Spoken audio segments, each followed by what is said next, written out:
It's the Homeowner Show.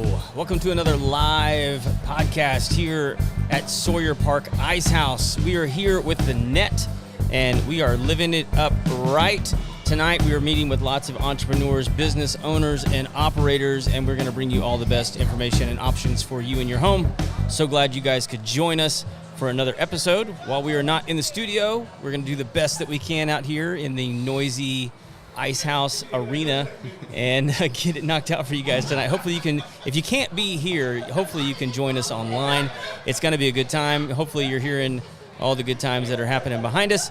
And we're going to kick things off tonight. We got two special guests. But before we get to those guests, I want to go ahead and thank our sponsors. Thank you to Lone Star Appliance Repair. You can reach them at 936-647-2364. They are the best appliance repair company in the land. You can text them, give them a call. Guys, they're going to be honest with you. They keep all the parts in stock, so you're not having to sit and wait while your repair needs to be done. While your refrigerator gets hot, they're going to get it fixed. They're going to get it taken care of.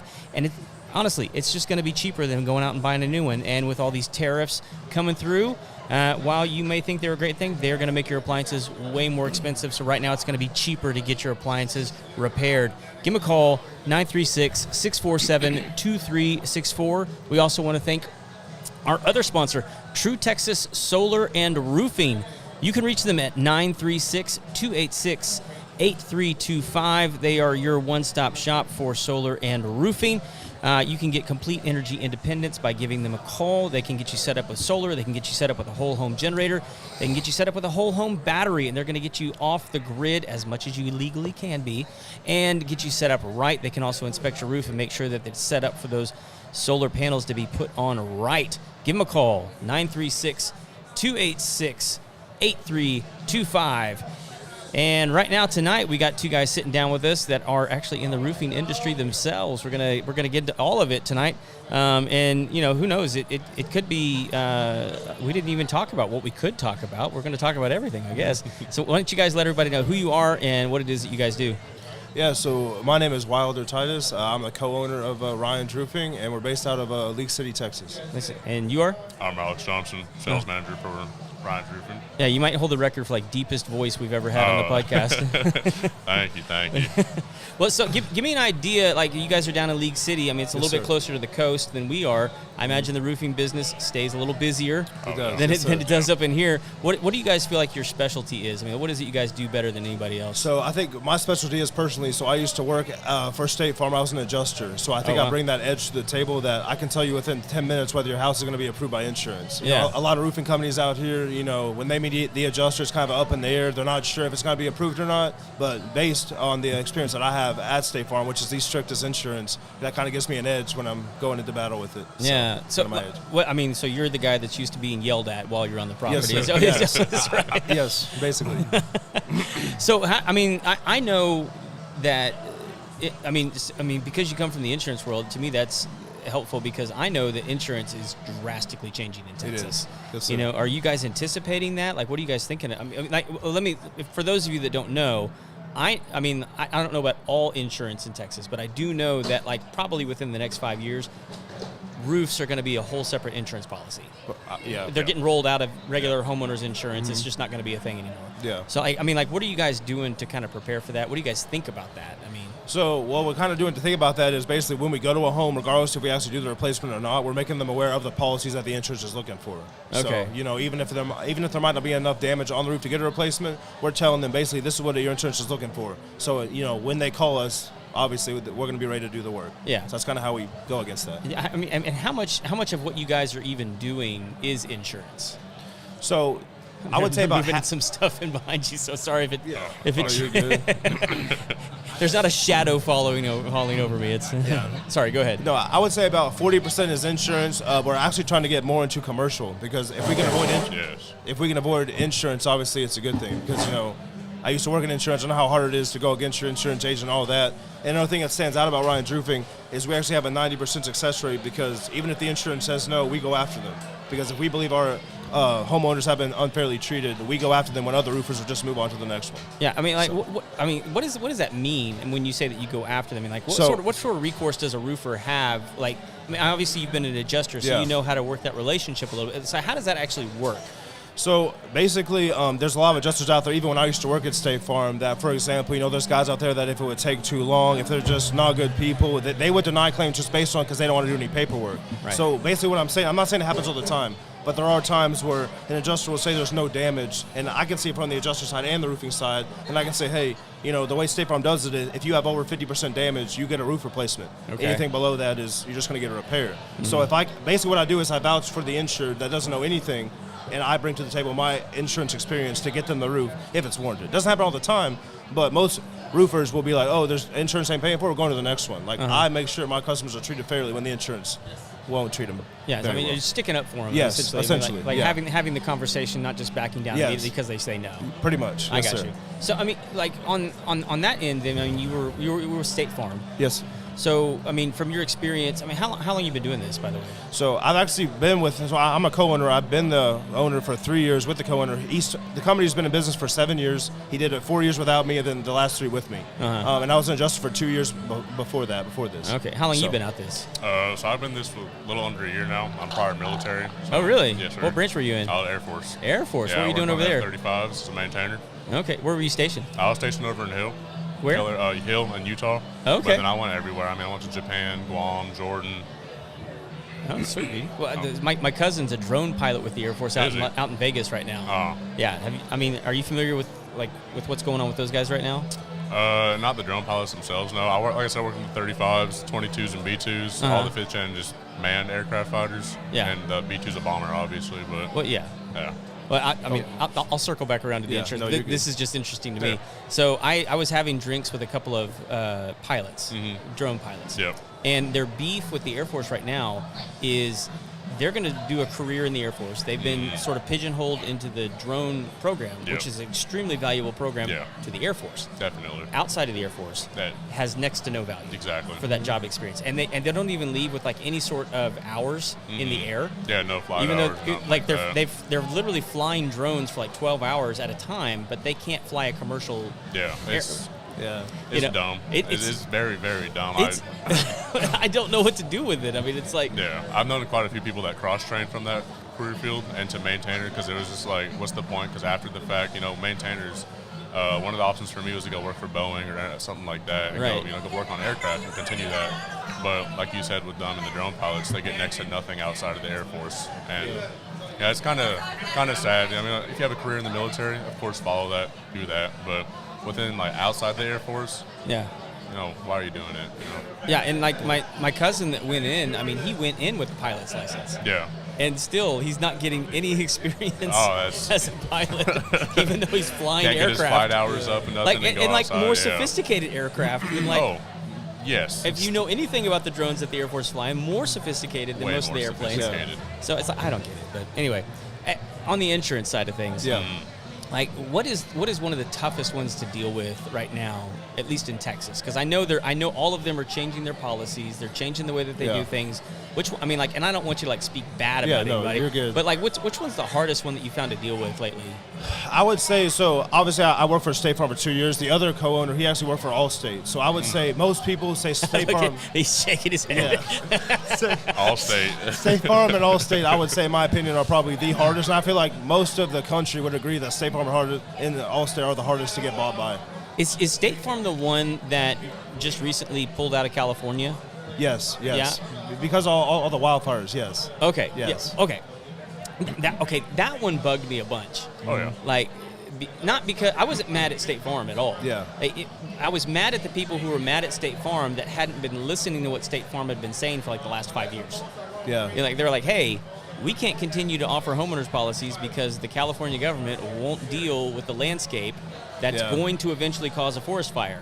And then right as they pull out, there's a forest fire, and it's like no one was listening to the boy who cried wolf when there was an actual wolf in the state. Yeah, that's true. So, but I get their frustration because their house burned down. I'm completely sympathetic, and we had good friends that lost their homes, but insurance is so weird right now. It is. I imagine it's gonna be changing the way that you guys even market to customers. Oh, for sure. Oh, yeah. Yeah. Well, okay. I would say a lot of things that people don't understand about insurance per se is there are so many like little niches in the policy, because the policy for self State Farm is over 20 pages. Yeah. I mean, you have print Who wants that's, to read that? print that's yay big trying to get all that stuff. So there's so many ways that State Farm can basically find a way not to pay.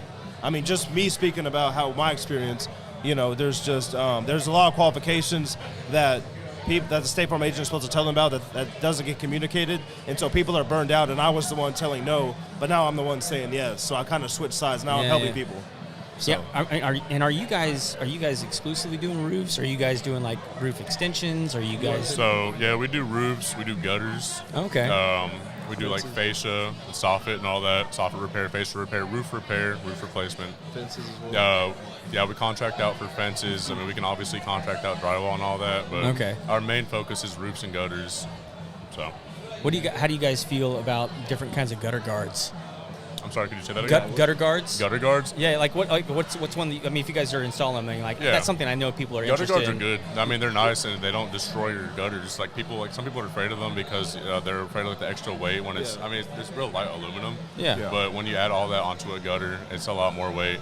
And I mean, back in high school, I did Christmas lights with my mama. She had so gutter guards were not fun then. No. But seeing them and what they could offer, even as a high schooler, I wasn't a homeowner then, nothing like that. And I was like, wow, these are smart. This is a good idea. And gutter guards, I mean, it's easy to sell on our end. Sure. Yeah.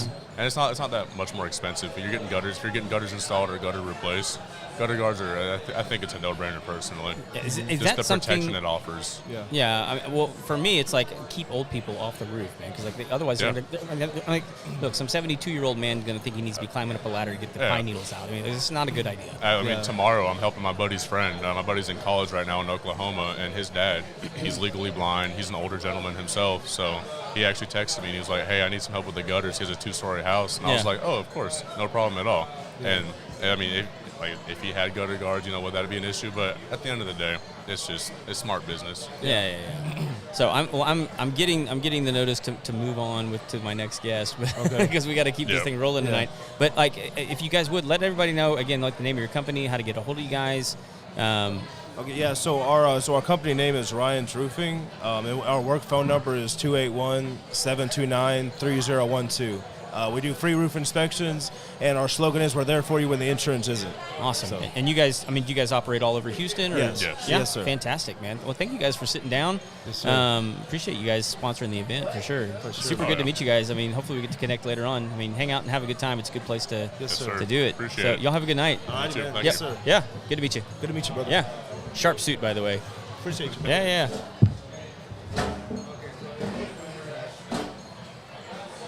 Well, guys, we are still rocking and rolling tonight. Hopefully you learned a little bit about roofing tonight, but we're going to continue on. We got our next guest about to sit down. Yeah, right there in that one, if you don't mind. How you doing? Good. How are you? Very good. If you can, take your hand, put it right there, and that way. And then put this down. And then put it down kind of at your chin. There like you go. That? Perfect. So, how are you doing? I'm good. How are you? Very good. Tell me your name and what you do. DNA High Easton, and I am an estate planning, probate, and guardianship attorney. All right, so break that down for me. I'll break it down. What are we talking about? So wills and trusts. Okay. If people are thinking about end-of-life care, if people are on their deathbed, I go do home visits and try to help people get their estate plans taken care of before they pass away. Oh, fantastic. And protect people by planning for the future so that their life and legacy is protected. Okay. Mm-hmm. So I'm going to show off a little bit. Okay. So I learned, so my wife had to take care of 3 estates since we've been married. So, and I did not know that executrex was a word. It is a word. It's a word for women who are doing those duties. Yes. Right? I mean, I was just like, "You're the executor of the estate," and she's like, "You shut your mouth. I am not." She's the executrix. That's right. Why is there a differentiation there? I mean, is there a reason? Or Yeah. So an executor, it's a gender neutral term, but they tend to do it for mostly men back in the day. But now they have it for the female. So the female is an executrix, and then everyone else is an executor. But some women like to go by the executor. They're not discriminatory with that. Sure, yeah. I mean, this is what makes it confusing to me is we have all this stuff about. So we have the Oscars, right? Mm-hmm. We have the Oscar for the best actor. Yep. And none of the actresses want to be called an actress anymore. They all want to be called actor. You know, And so then I enter the legal field, and I'm like, well, this should be the same thing. So everybody's an executive. No, it's an exec. Like if you call them an exec, they want to be executrix. Okay, fine, that's fine. Yes, it's a thing sometimes. It's definitely a thing. I don't mind. I just want to know the rules. It's when does gender matter? That's what it is. I know, right? So, how long have you been doing this? So I have been an attorney for 5 years, okay. Almost 5 years, but I was actually a social worker when I first started. So that's wow. kind of how my story began. Okay. And I fell in love with trying to help families, and I knew at some point I was going to help a family. I just didn't know in what capacity. And then when I was trying to study for the bar, I had about 4 people pass away in the span of like 6 months. Jeez. So it was really hard to study and really hard to practice, or not practice, but actually prepare for the bar exam. Yeah. And that kind of segued me into realizing that it's important to plan for your estate, right? Because your families that are left behind are the ones that are having to not pay the price, but they're going to have to deal with grieving and trying to help you navigate through that. So that's kind of how it started. I was doing family law for a little bit, estate planning, probate, and guardianship, and then I just opened up my own law firm recently. So congratulations. Thank you very much. So were you going to law school while you were serving as a social worker? Yeah. No, there was no way I could. I was going to say, I know a little bit about that job. That's pretty, keeps you pretty busy. There was no way. That's okay. I had to take some time. Where did you end up going? I went to Michigan State Law. Wow. Mm-hmm. Okay. Mm-hmm. So you went to Michigan State and then came back to Texas. Well, actually, I'm originally from Boston, Massachusetts. Okay. What are you doing here? My husband got a job transfer, so we decided to come down to Texas. So okay. I grew up in Boston, went to college in D.C., lived in Tucson, Arizona for a little bit, moved back to Boston, went to law school in Michigan, went back to Boston, and then came here to Texas. Oh, my gosh. So did you have to take the bar again when you came to Texas? No. Thankfully, I was able to waive in my score, which is, nice. Different states have reciprocity, so I was able to take care of that. But, I did not have to take it again. I would never have thought that Boston or Michigan. Sorry, I'm going to adjust something real quick. Yeah.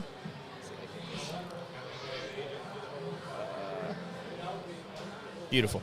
I would have never thought that Michigan would have been so kind to Texas. It just doesn't seem in their nature.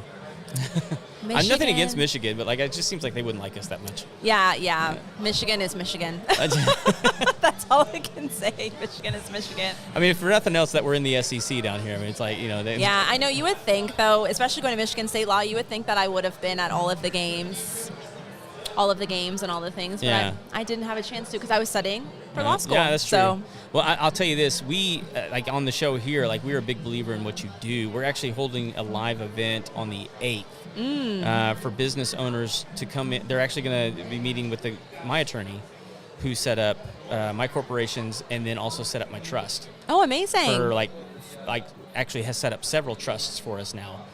Because we wanted business owners to find out what the difference is between a trust and a will. And it's very important. Yes.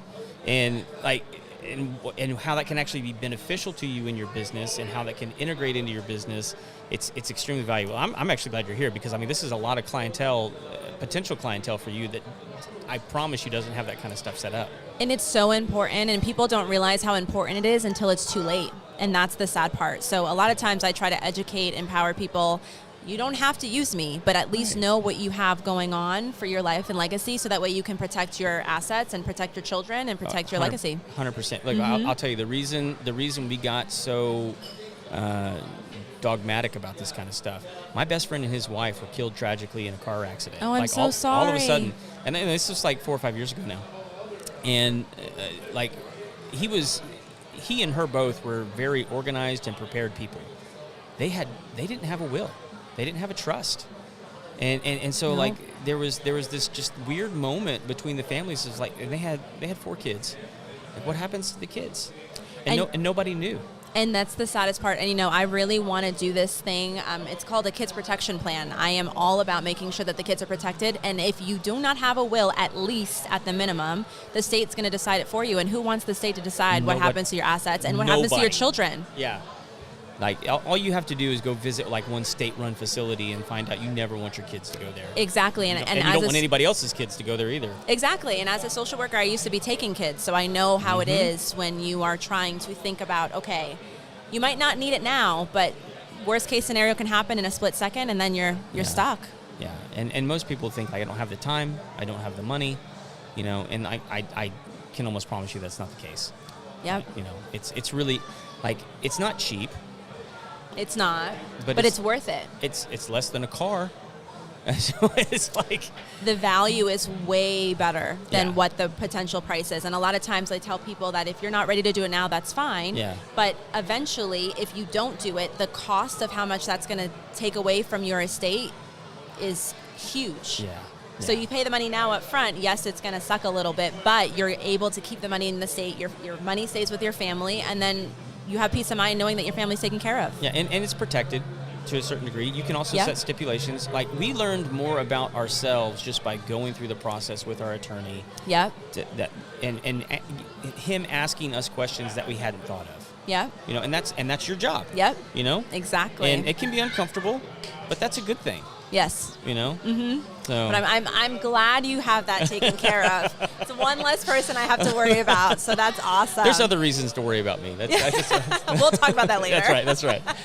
So, I mean, is there anything else you want everybody to know about, like, what you do? Or, I mean, like, services that you offer, or before JoJo kicks you out of here? I know, right? Well, I have to say that I'm very passionate about it. I really want people to know how important it is to have an estate plan. Yeah. To prepare for your families, so that way they're not having to deal with the aftermath of things happening when you get left behind. But my name is DNA High Easton, and I'm very happy to be here. I'm of High Easton Law Firm, and I'm just really, really glad to do this. I didn't even know I was going to do this today. Oh, this is fantastic. How did you find out about this? I got, somebody had invited me over to come to the net event, and so I was here, and then they were like, oh, we're doing a podcast outside. You want to join? I was like, sure. That's so cool. Yeah. Well, how do people get a hold of you if they want to find you?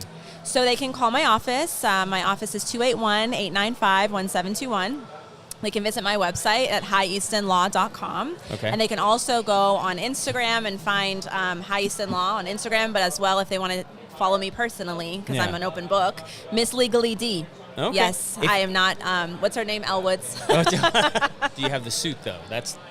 I do. Okay. My daughter actually has the pink. Oh. Yeah. That's like her idol. Yep. For sure. If you could do me a favor. Yes. Go on one of the live feeds. Yep. It's either on YouTube or Facebook. And just leave those links in the comments. Absolutely. That way we can put them in the show notes when we actually put the audio out.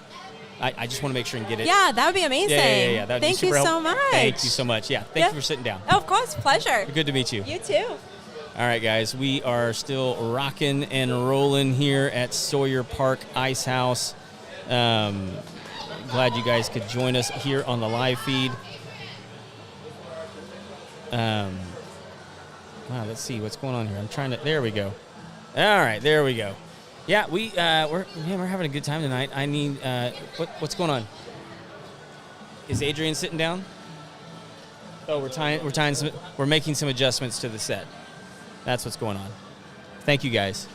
But yeah, we're gonna have a roofer. We got a state attorney. Let me tell you guys. I told that little story about why we got into having a trust for our family, and it's no joke, man. When you come upon a situation where are you guys next? Are you guys next? Yeah. Come on.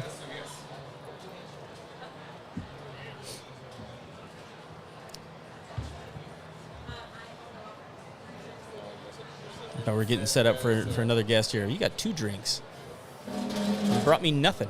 Second? You said you got 2 drinks and you brought me nothing. It's just rude.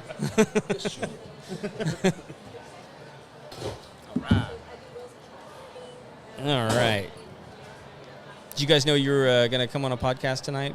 Second? Did you guys know you were going to come on a podcast tonight? Were No, you? no. Not tonight? No. Now we know. Now you know. So we're just gonna wing this. All right. So here's what I want you to do, because I don't have any headphones for you guys. If you can, kind of put it below your chin and then take your hand and do like this. So And if your hand hits the mic and your mouth at the same time, you're close enough. all right, like right here. Like Yeah, there you go. Oh, okay. So literally talk to the mic. Gotcha. There you go. As long as you want. 10's fine. 10 minutes. 10's fine. 10's fine. Yeah. I'm going to give you a 5 and then a 1. Cool. All right. Let me adjust this real quick. You got your drink ready? Okay, yeah, it's like awesome. Adrian, Awesome. could you ask her to? What whiskey? Angels. Yeah. Perfect. Can't go wrong with angels. All right, so let everybody know who you guys are, and have you guys ever see Kindergarten Cop? Like anytime I have somebody new on the show, the old Arnold Schwarzenegger movie, do you ever see that? Yeah. He's like, who's your daddy and what does he do? That's how I always feel when like I meet somebody on the show for like when they're coming on for the first time and they haven't I know what you guys do, but like nobody else does. Yeah. So it's, Who's the daddy? yeah, who's your daddy? It's a tumor. It's not too much. It's the same thing. Get out. All right. Enough. All right. Enough Arnold. No more. We're done. right. We get it out of our system. Hey guys. All right, gotcha. All right, tell everybody who you guys are and what you do. Oh, well, we're Brenda and Edwin. We're Brightfierce Digital. And we actually help businesses. We're AI consultants. Okay. So we actually help businesses kind of figure out through their lead pipeline system where their leaks at. Just like a pipeline. Okay. Where are your leaks? And your blockages? And your blockages and anything like that. And once we identify where it is that you need the help, then we use our AI solutions and automations Okay. to help you fix that up. Yeah. Okay. Fill in the gaps, doing that. Yeah. With AI. Okay, so I'm curious how you even got into this because AI is pretty new. I mean, it's probably like Newer to the public. masses, yes. Yeah, public, yeah. yes. I mean, so were you guys dealing with it kind of before it became public? Were you just aware of it? Do you have experience in like tech, like prior to this? I mean, how'd you even get involved? Yeah, so our background was more in the marketing part. So when we grew, we started our business just doing traditional marketing with website design, SEO, ads, the traditional you respect. But we came upon it because our clients, the problem that we're having was they would get, say, ranked, on Google, or they have a beautiful website. But the problem that we're having now is those leads. Those leads that were coming in, for whatever reason, they'll get to them, at a later time, or couldn't get to them in time, or we wouldn't have a follow-up in place.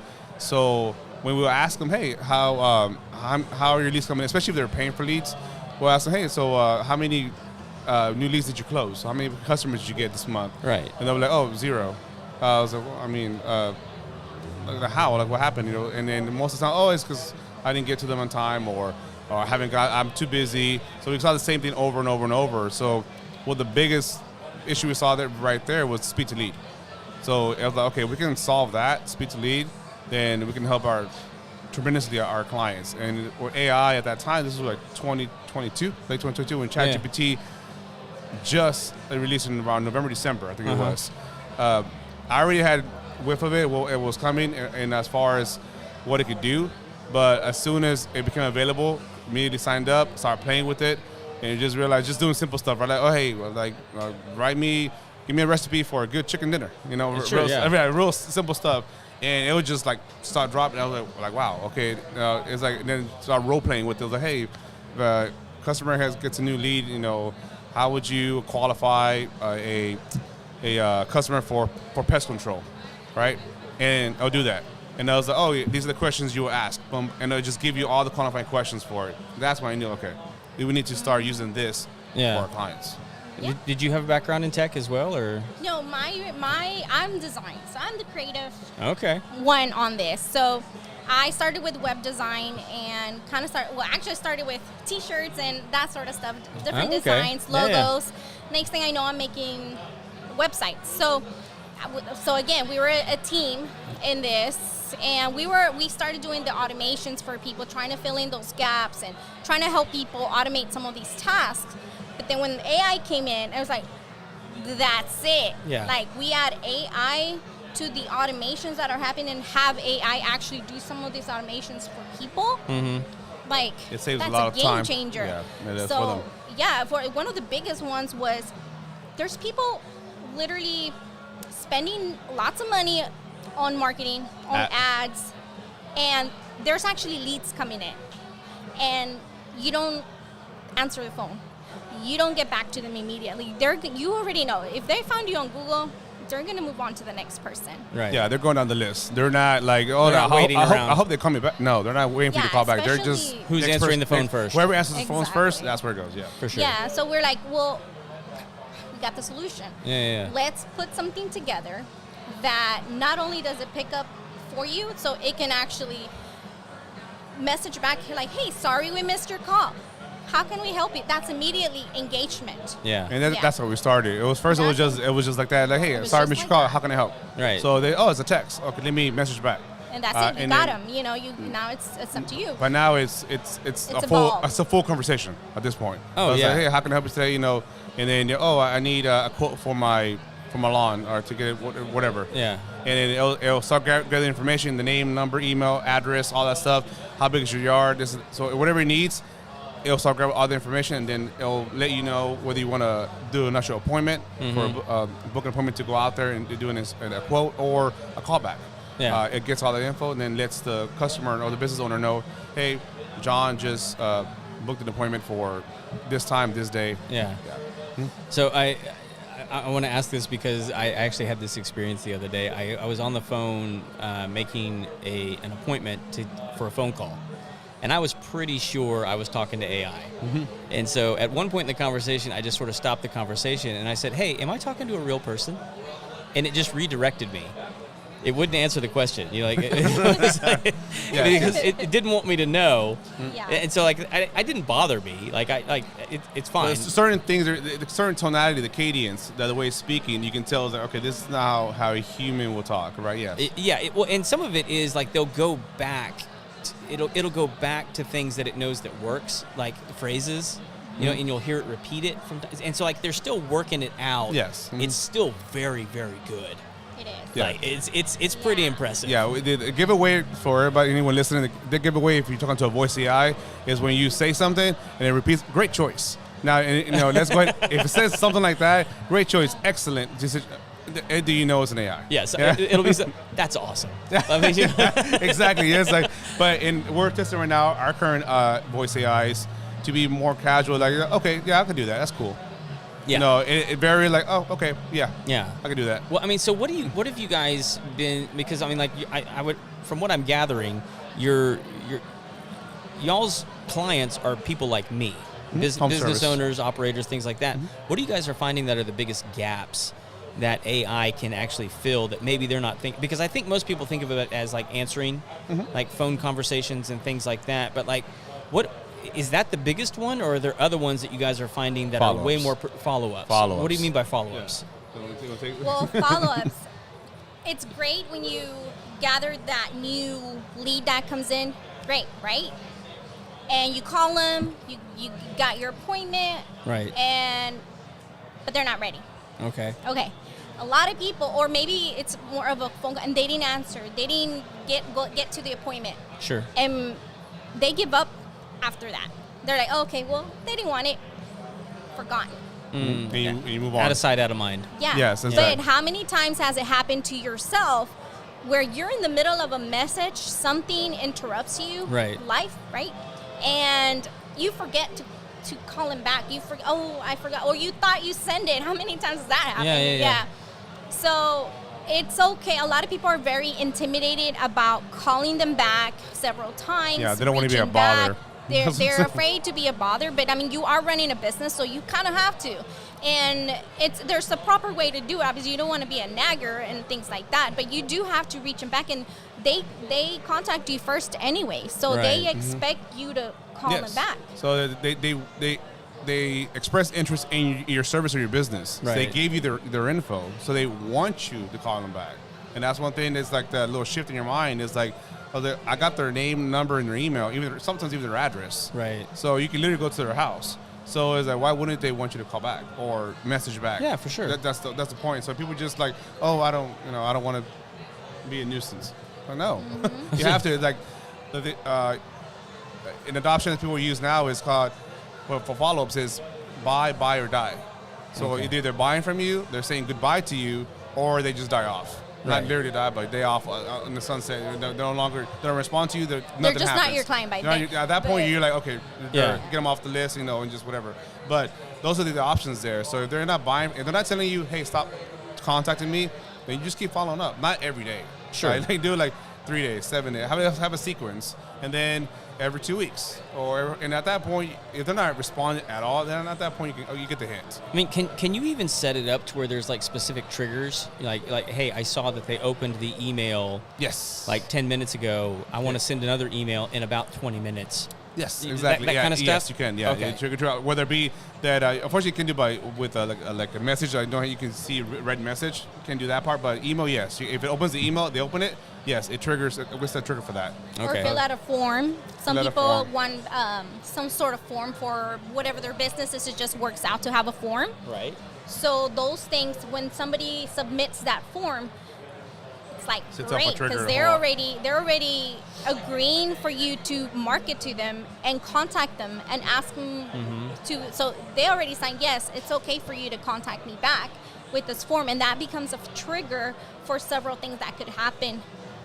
So Yeah. it's really up to the business, kind of like what their process is and what do they need for their process. Everybody has some sort of process. It's a matter of figuring out where you need the help the most. Yeah, if you don't think you have one, you have one by default. Yeah. It's there. You just don't put attention to it. Most people have a system of neglect. Yeah. Exactly. Yeah. Yeah. So it's so you either put effort into it and really Yeah. put it in place for yourself for benefit, or it just kind of just falls. If you imagine it literally a pipeline, it's like if you're missing little gaps there, then the water just flowing down. So at that point, you're just losing everything. So Well, I mean, listen, I am not one of these like Skynet doomsdayers. I mean, like I don't think it's going to be anything like that. I mean, I think there's potential problems. I do. I'm not completely ignorant, but a lot of people think that we are a much bigger podcast than we actually are because we leverage AI, and there's a reason I can put out several clips every single night of like short form pieces of content.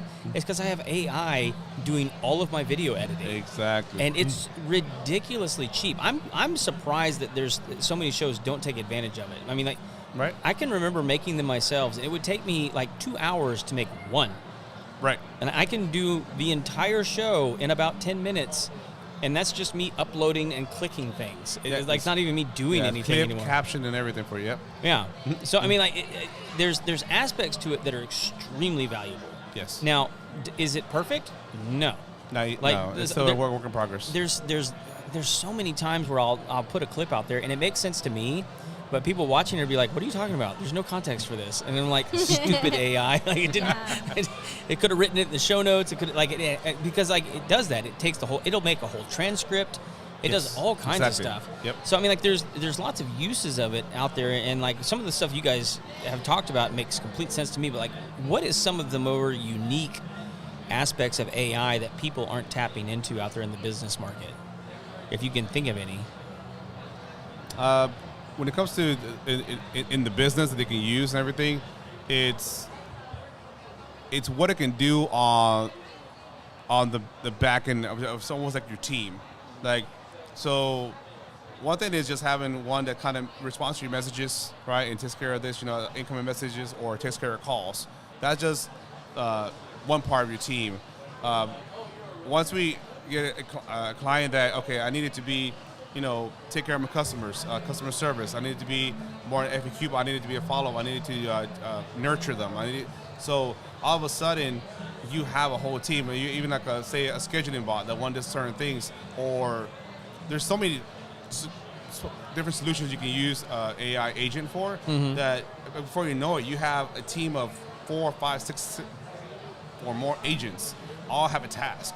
All have an objective, and then depending how they are set up in the workflows, they literally hand off to each other. So that right there is one of the things that a lot of businesses do not utilize. Is because it's like a lot of them don't even have a system in place or processes. Right. So you can't, if you don't have that. They don't in even place, know where to put yeah, the if you don't AI. have don't even have that, if you don't have that set up, it's going to be very hard to even have one or two to allow your job done. So, but once you have the system and process in place, then you can plug in all these other agents that literally will run your business in the background. And as far as business owner, you do what you do best. That's run your business. Not don't let it run you. You run it. Yeah. So. I mean, could it do something as complicated as like routing? What? I mean, because this is something I think a lot of people use is routing. Routing? Right. Like for me, like I own a service business, right? Okay, and so I have yeah. multiple techs going out in the field on the daily. Yes. Like, and so like I kind of do. I mean, we have software I think there's a lot of things that people are using that are AI that they don't realize are AI. Yes, exactly. You know? And so like right now I have software that I can plug in multiple texts. I have all these accounts that need to get done in one day, and it's going to separate them. Yep. You know, depending on the location. Yep. Yeah, depending on location, depending on the schedule times, depending on appointment times, and all this kind of, and it's going to route them, and then it's going to give them like the shortest distance from where they start to where they begin. Yes. All this kind of stuff, and that's AI. I Yes, mean, it is. AI doing it's that. determining the distance and everything. Like, find the best time to fulfill these clients, whatever. Yes, it is. It's all that's AI in a nutshell, in that software. Yeah, Yes. and so I think there's even like it's not one that we use, but like a Jobber app or something like that. It's utilizing AI to do a lot of the stuff that it's doing. And so people are engaging with AI whether they realize it or not. Whether they want it or not. If you're using your phone, Alexa, Siri, or whatever it is, it's AI. It's just a version of it. It's a controlled, contained version of it. But now with if people don't know, I believe this month or next month, Amazon's releasing their Alexa Plus. Oh, what's so now that? you can upgrade your Alexa. So now it is truly AI. So now for now, it can do simple commands here and there, smart home, all that stuff. But now it'll actually be connected to, just like you imagine. It's not going to be OpenAI, ChatGPT. I believe they use Anthropic, if I'm correct. I'm not sure. What is it called? Anthropic. It's a whole another language model they use. There's a lot of different language models. Don't quote me on that. I think that's what they're using, but they're using a different language model. Yeah. But same thing. It connects to it, and it can complete tasks for you now using now Alexa. So now she's gonna get a nice upgrade. Oh, nice. So well, I know that there's all these other ones. I mean, you got ChatGPT, you got Gronk, there's a bunch of. Yeah, there's a lot of them. So, do you guys play kind of in all those sandboxes, or is there one in particular that's kind of your go-to?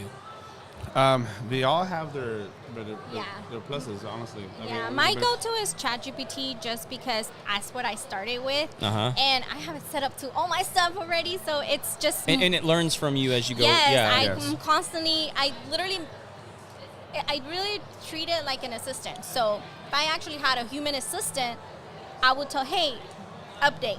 Now I'm doing this. Hey, our services are shifting, so I need you to help me write something like for this or for that. So I update her. I guess it's a her. You've gendered her. I gendered it. Yep. It's like the movie Her. We'll find out. We'll find out real soon if she's pissed off about that. I love that one because I have it pretty much set to how I need things to be and things like that, and I have it connected to other things that I use for tasks and all sorts of things. So and your outputs will be better too, because once it knows exactly what you do, like she does it, like uses it for knowing everything in the business, and then how she likes things done. Your outputs are always gonna be better. Yeah. Because so now I can actually ask simpler questions, but it's gonna give it to me the way it's been given it to me. I have heard a rumor, and let me see if you guys confirm it. I have heard that if you are polite to AI or ChatGPT in particular, that you'll get better results from it. Have you guys found that to be true, or is that something you've played around with? At the beginning, I did find myself saying always, please, can you please do this? Yeah. Can you please? Now it's like, okay, I need. It's like at the beginning, he was like, I was kind of saying, please, like, that's how. Let me ask. No, can you please modify this, whatever? Yeah. But now it's like, okay, I need this modified and done this way in this Excel sheet. Yeah. So some people say that, but honestly, I didn't test that out because I wanted mine to work the way I needed it to. So just in case. But as I say, in case they do take over the world, at least they'll remember you. It's like, hey, they were always nice. They were always kind. They were always nice. They was always nice to me. They always say please and thank you. That's right. Yeah. Because if you're being mean to it or anything like that, it's going to constantly be thinking that it's doing the wrong thing. Say, oh, sorry, let me fix that for you. It does say sorry, too. Because it's trying to please you, right? So if you are constantly correcting that was wrong. That was wrong. Then it's constantly wrong, so it's eventually... I feel like it's just not going to be the one you want. Yeah, we haven't tested it. If anyone out there wants to test it and see and try to piss off AI, by all means, go right. See what. Well, listen, we haven't. He's back in town now. We had the Rizzler, who was an intern on the show here, and he came in and was teaching us how to like jailbreak AI and make it evil. Like, and how to get it to, teaching it how to tell you how to do like not so nice things. Oh, yeah. When it first rolled out, it was kind of just open. That was Wild Wild West in the beginning. Yeah. Now you could tell it, hey, I would like to know how to, build a pipe bomb. Yeah, exactly. It's like stuff and like that. It just threw and you're like, now it's like this filtered. Yeah, I was going to say, and everything. I was going to say my final thought on that is if more good-minded people are using it for doing good in the world, then more good things will be used for. Yep. Yeah. Because the bad people with bad thoughts, bad ideas are not going to stop because you stop using it because, oh my God, I'm not going to use it. I'm not going to support that. Yeah. They're not going to stop. So that means somebody out there has to create the good things so that way it's used the right way. Yeah. Exactly. Yeah. You got to start using AI as your as your tool to make your day-to-day life better, and then it's just as your assistant. In other words, instead of seeing it as something evil or something bad or it's going to take over jobs, do this and that. No, it's here to enhance your life. Right. And that's what it can do for business and personal. Right. Well. Yeah. Cool. Yeah. Well, I was getting the signal from JoJo. Like, any parting wisdom or words you want business owners to know about out there? Any wisdom? Or things that you want them to know? Network? Okay. Network. Well, remind everybody who you guys are and how to get a hold of you if they want to utilize your services. I'm Brenda. Edwin. With Brave Fears Digital. You can find us at bravefierce.com. Okay. They're www.bravefierce.com. And, we can go there if you want to kind of see how this works, everything. We can definitely sign up there, do like a little demo. And we'll be more than happy to kind of show you that. And my parting words is going to be, it's learn to adopt it, AI, now, especially if you're in your business. If you're thinking about maybe using it for your business, one thing I like to say is think how AI can help you generate more revenue in your business. Yeah. How can you use it? How can you use AI and leverage it to increase more revenue, bring in more revenue to your business? Yeah. Because once you figure that out, with what we do, we help with that. But once you figure that out, that's when you're going to start changing and really pushing your business into what's going to be the next revolution when it comes to AI. Yeah, the next level up. Yes, exactly, sure. exactly. So if you guys could do me a big favor, jump on the live feed and put your website in the comments. That way we can find it and put it, because we have to do the show notes after the show. We want to be able to find all that kind of stuff, and it's easier if you guys just put the link in there. Also, people can just click on it from there and find you guys. Perfect. After they've been listening to you. So that sounds great. Or maybe you can tell AI to do that. I don't know. There you go. Awesome. That was great. Thank you, guys. Thank you. Guys, let me go ahead and thank our sponsors for the show. Lone Star Appliance Repair, 936-647-2364. Guys, again, it is way cheaper to repair an appliance than it is to replace it. And it's just great to be dealing with an honest company that is going to treat you right and give you the best price on getting your appliance repaired. They're the best company here in Texas to get your appliance fixed. I've met with every single one of their techs, and they are fantastic. We've had them out to our house. We've had them out to Kevin's house, and they're going to get you taken care of. Fantastic company. We are proud to have them as a sponsor for the show. We also have True Texas Solar and Roofing. Guys, 936-286-8325. This is our newest sponsor right now. And guys, if you want energy independence for your home, they are going to be a great company to work with. They can set you up with solar. They can set you up with a whole home battery. They can set you up with a generator. And they can set you up with all three so that you have complete energy independence. You never have to tap into the grid ever again. Well, maybe just a little bit. But at the same time, they can also set you up with a brand new roof before you put those panels down so that you don't have to replace them at different times. They're going to give you the honest opinion and best service that you can find in the industry, and they are weeding out the scammers because there are lots of scammers with this solar stuff, guys. You want to be dealing with a reputable company that has been doing this for a while and is going to give you the straight business when it comes to solar. There's still some good incentives out there through the federal government to get your solar put up now. Take advantage of it while it is still there. Give them a call. True Texas Solar and Roofing, 936-286-8325. Give them a call. True Texas Solar and Roofing. All right, we got a new guest sitting down. Hang on, I'm going to adjust the camera so I can get you in the shot here.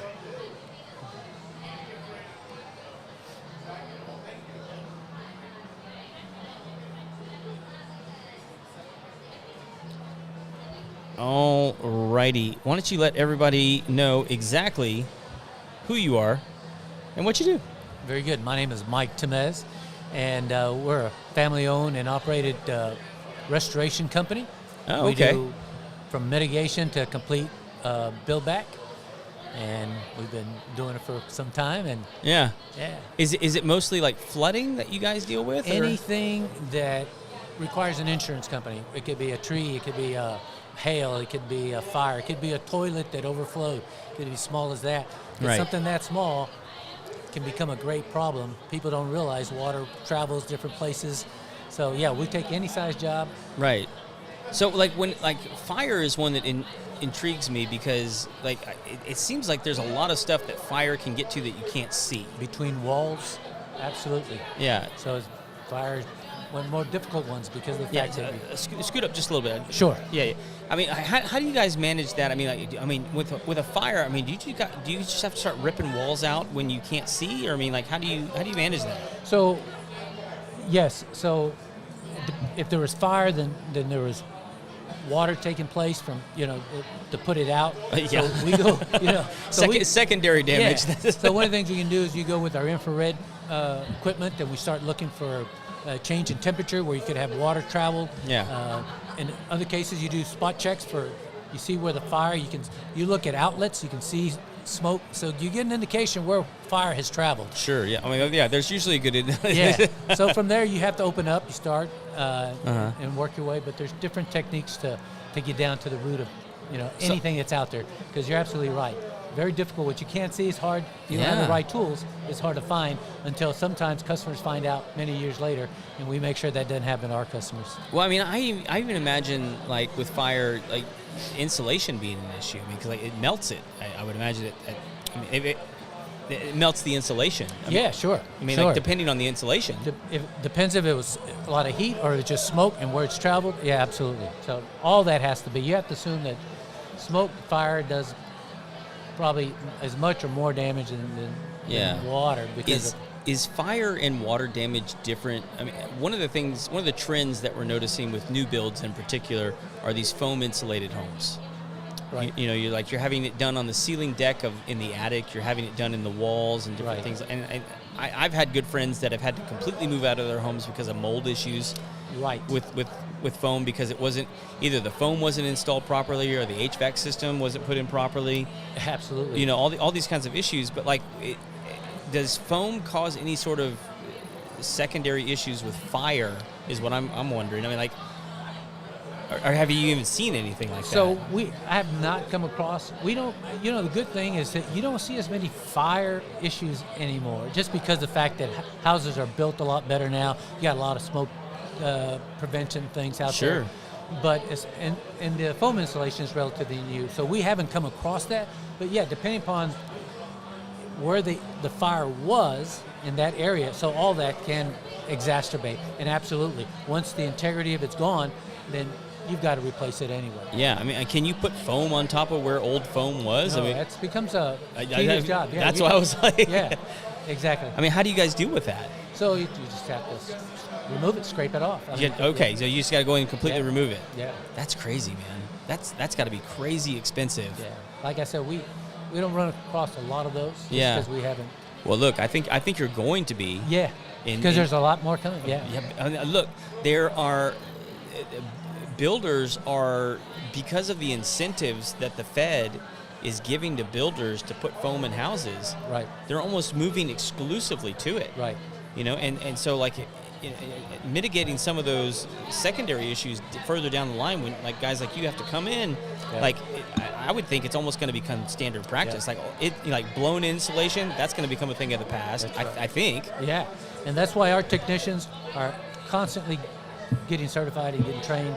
They've got to know the latest that's out there and what the techniques, the proper techniques. So training is ongoing. How do you guys even get the training? I mean, like where are you guys getting that online. from? You get a lot of online training. You can sign up for some the programs that are out there. Okay. Specifically for that. I mean, do you guys have to be licensed through the state? In Texas, there's no licenses in construction in the state of Texas. I knew that, but like I knew it's different in other states. Yeah, in other states you do, but we're localized. We're here. Our areas are going to be the Montgomery, the Houston. Okay. This is our area here. Yeah. Well, I mean, and that's actually why I think like what you said is so valuable, because Texas is kind of still the Wild West when it comes to construction. Yeah. You know, we have our good buddy up in Portland, Eric G. He's been doing his radio show for 20 years, and he is just always aghast that roofers and GCs don't have to be licensed in Texas, and like, on one hand I agree with him. On the other hand, it's like, yeah, but it's way easier for me to weed out the jokers, Right? Because I know in my industry where I have to be licensed, like there's still a lot of shenanigans and tomfoolery, that with people that have licenses. It doesn't stop stupid people from doing business. Exactly, because a lot of people are doing it. So it's best to get the right people and people that are certified. Well, and like as a homeowner, I mean, like it's good to do your research as to who you're hiring. Right. Which is, look, that was part of the reason we even started this show, is because we wanted to make it easier for people to access information about their home. Right. Because most people just won't take the time to actually do their diligence on the back end when they're hiring a contractor, when they're hiring a roofer, when they're whatever it is. Right. Thank you. And so it's, anyway. So what's one of the worst things that you've seen as far as like remediation? I mean, like, wow, we've seen it all. I mean, one of the hardest things is when you have, especially like the hurricanes and you've got floods. What happens is when you get the exterior wall, so you have cladding, it may be brick or whatever it may be, and you've got your sheeting in between. Right. Once that sheeting gets damaged, the solution, do you have to take all your outside siding or brick?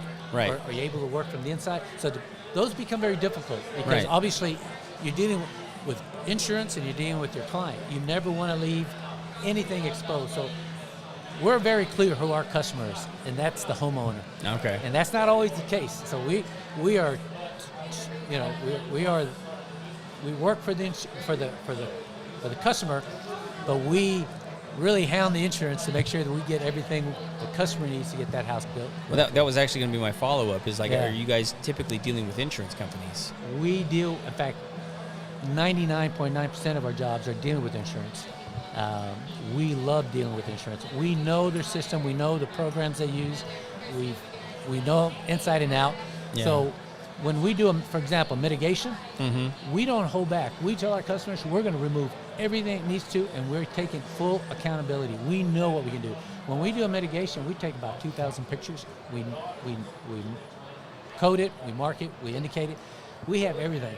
An inspector can come out, the house could be spot clean, but they can see exactly what took place because of all our documentation. That's the most critical thing that you can do in this business when you're dealing with insurance is documentation. So we know them inside and out, we know how to document it, and that allows us to get a lot repeat customers because customers, recommendations rather, we get a lot of recommendations come from previous customers, and we like that. Yeah, is the reporting system that you have, is that something you guys developed, or is that something you're utilizing? There's systems out there, so we use coded system, everything. If we do pack up, we'll move everything out, put it back in. We do everything for the customer. Okay. We'll help the customer make sure they get a place wherever they need to. We'll help them work with their insurance, and we take care of everything. Yeah. So I was speaking to some roofers earlier, and things in the roofing industry are changing rapidly when it comes to insurance. Yeah. Are things changing for you guys as well? There's not so much. Roofing is a lot, and in other states too, especially like you go into Florida, everything's changing. Man, like California and Florida, man. California, Texas, and Florida. California, Florida, Texas. Those are like the three worst insurance states, and they're talking about making big changes in Louisiana too. I was going to say Louisiana's one. Yeah. So I mean, but like things aren't changing for you guys a whole lot, or not a whole lot at this point. But again, our technicians are always in the loop. Yeah. They know what's up and notifies our team, and we stay on top of that. So like I know a big thing around here is like because they've changed the floodplains. They continue to change the floodplains. Does that change the way that homeowners, get to utilize your services, or the way the insurances pay out for you guys, or? No, the only thing that changes is that if the customer, we tell our customers, verify whether you are in flood zones or not because of the fact that they change every year. Yeah. And we've run into customers that, oh, I've never been in the flood zone. You check it. Are you now? Yeah. Get flood insurance. Well, yeah, because I mean that's the thing that's happening with roofs is, a long time ago it was pretty common for flooding to be included in a homeowner's policy, Right. and now it's not. And I think that what the insurance companies are telling us, at least here in Texas and Louisiana and Florida, it seems like, is the roofing is going to be a completely separate policy Yeah. moving forward. Yeah, And I believe look, that. it's not going to make anybody happy. No, But- it's going to be a lot more complicated. Yeah. Yeah. So and then I mean, are you guys dealing with mold and mildew as well, or So we're not certified for mold. If Okay. we identify it, then obviously we can get. you the can right bring in company. somebody Yes, that can? Yeah, That's right. Yeah, I mean, okay. So then, what Customer that has experienced some side of damage to their property, whether it's fire, smoke, or rain, water, hurricane, anything. Yeah, And from there, we can assess and lead them the right direction and take the appropriate steps. I got you. to So make sure you we get guys the want to right get out in insurance. front of like mold and mildew before it even sets in. That is incredible, and that's why we run into customers. They go, "Well, I know a contractor, but you can do the mitigation. That's all we need." So many times we do the mitigation. They see us get in there. We put a team in there. We get in there. We protect everything from the floor, ventilation. You're not, we use special type, air filters for the purpose of keeping the house intact. So we do that, get in there, get out. Usually by the time the customers see you do that, they just say, you know what, do the bill back. Yeah, So, yeah. No, I mean, like, I remember. I think it was Hurricane Harvey. I remember going around. We were helping people clean out their was a houses big and, one. and, Yeah. and stuff like that. And I remember so many people. We were trying to help some people out, treating their house. What's the name of the product? I can't think of it right now. I'll think of it here in a second. But so many of them were like, no, don't help us. We're just going to spray the house with bleach. And I'm just like, that's really not good. That's not good. That's why we tell our customers, let us get in there, let us get it out, and you don't have to worry about anything but your deductible. We'll take care of it. You Yeah. will not, you won't get hit with a customer saying, "Oh, that's not covered." We will take care of all that because it's so critical to get everything out of there. Yeah. So sorry, we were getting some No worries. interference going on over here. Okay. We're good. So anyway, she's going to bring somebody on that's here in a minute. Is there anything else you want everybody to know about your company? No, just that we are family owned, and we take everything to heart. We love our customers, and we do it in a personal level, Yeah. and that helps us going because mitigation and all that is difficult. But we see the end results, and we just again our customers come from referrals, and that's why we like to get them. Yeah. And how do people get a hold of you? They want to contact you, reach out to you. You can look at we have a website there, NextGen, and there's some postings. We've got someone that keeps posting. You can see some of the jobs that we've done. You can call us, but we're on just about any way you get us. We're on Facebook. Oh, okay. So you should be able to find us. NextGen Restoration. Next Gen Restoration. If you would do me a favor when you jump on the live feed and drop your web link and your phone number and everything in the comments. Perfect. That way we can put it in the show notes later on. Oh, great. That'd be great. When it goes out. I mean, it's obviously up on Facebook, and Yeah. you can link it up there and people Yeah. can find it. But like we want to put it in the show notes later on when we actually publish the episode. So Very good. very good to meet you, man. Thank you for sitting down. Likewise. This is my first one. Yeah, very you were great. Thank you were you. easy on me. I appreciate it. My pleasure. Thank you for sitting down. All righty, man. All right, guys, we were having a good time. Are you sitting down with me? All right, come on. How you doing, buddy? Doing good, bud. Sit down. All right. So I just did an ad for you guys. All right. Love the ads. Absolutely love the ads, man. Yeah, so Let's see if I can. Oh, there. Boom. There you go. All right. You're right in the shot. Good job. Didn't even have to move the camera or nothing. man, hey, I'm not that photogenic, so I don't know. We'll do the best that we can. You having fun tonight? Yeah, having a good time. Meet anybody interesting? I've met a few people. Yeah. I'm horrible with names. Their business cards are They're in your pocket? either in my pocket or in Darlene's hip pocket. I don't know. So Darlene didn't want to sit down? no, she said, she said she didn't have the head for it tonight. Well, we talk about her enough on the show. She ought to come by and say hi. I mean, good. She done run off. Yeah, she was out here a minute ago. Anyway. Dude, you've been running wild. Was that again? You've been running wild. I have. Yeah. I've been running ragged here lately. Work for us is good. We're looking to start a new division of installation, just not just repairs anymore. We're getting things rolling for doing that. Working on licensing and insurance and all that. Is there different licensing for installs? Yeah, so appliance installation requires a type of an electrician's license. Oh, okay. So that's what I'm getting into. I'm starting to study for all that stuff. Are you looking to work for some of the big box companies? Is that what's? Yeah, we're going to look at getting some contracts through a couple of the big box companies. It's going to expand our customer base as well, because a lot of people turn around and they'll ask us, do you do installation?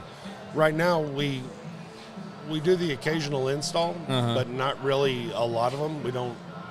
We don't do that.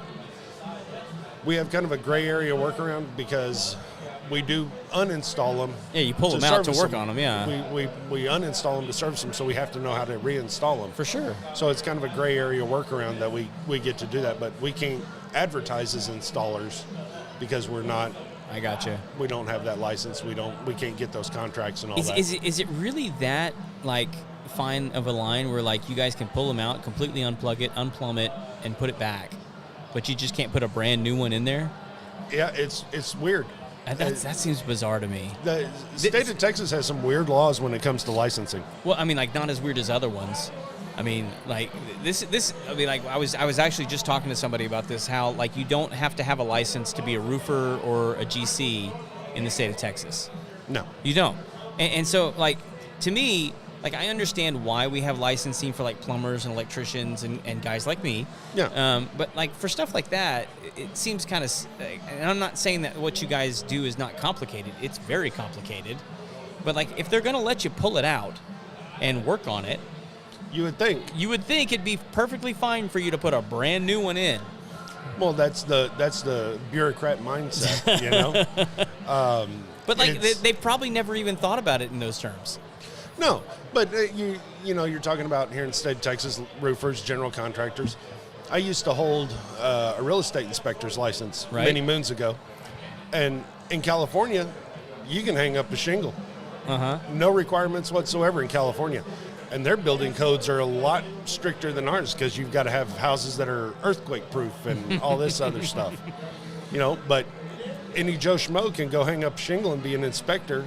Real estate inspector in California, but here we've got one of the most rigorous licensing tests in the nation. Yes, I mean, and the state of Texas is real. Like I said, they're real finicky. I know your favorite subject is garbage disposals. I do love them. Technically, a garbage disposal is an appliance that requires a plumbing license to install. It's attached to the plumbing.